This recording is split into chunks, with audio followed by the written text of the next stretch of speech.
Stripped. Charles quakes Meghan to pieces with dreadful message, "Don't call Duchess, just Meghan."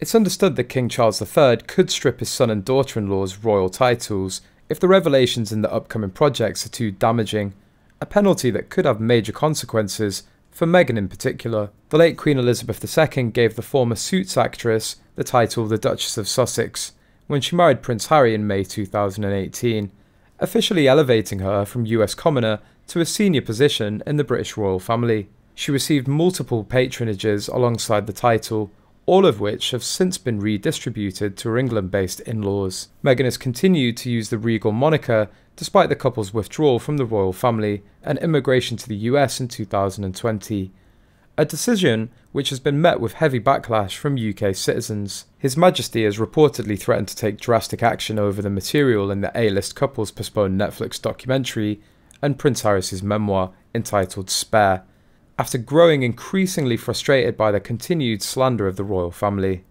That is something Meghan and Harry are very worried about, because after all, although she pours dirt in the royal family the whole time, whenever she introduces herself she says, "I'm Meghan, the Duchess of Sussex."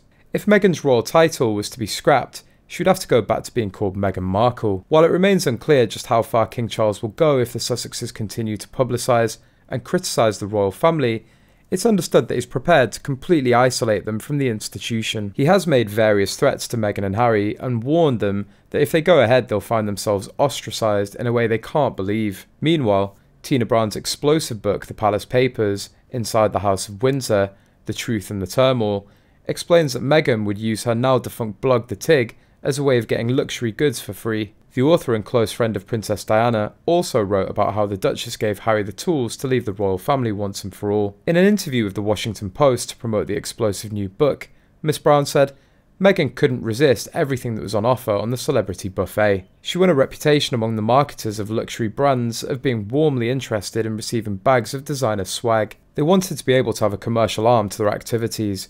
Meghan certainly saw deals that were there to be made that they had to leave on the table because they were royals." Speaking about the decision to leave the family, Brown said, "I really think Harry wanted out himself.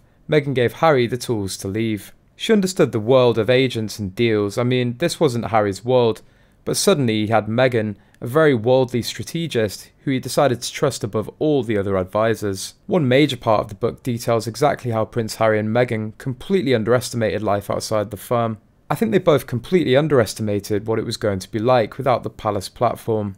However much they hated, and I think they really did, the constraints and the pettiness, essentially they conceived of the palace and the advisors, tried doing it without the palace advisors, right? Because what the palace does, of course, it has an amazing convening power. There's no one who won't take a phone call from Buckingham Palace or Kensington Palace. They've got a huge convening power. Every invitation in the world comes through that conduit, and private secretaries can just sift and say, "What about appearing this?" or "Why don't you do this?" Every invitation in the world comes through that conduit, and private secretaries can just sift through and say, "What about appearing in this?" or "Why don't you do that?"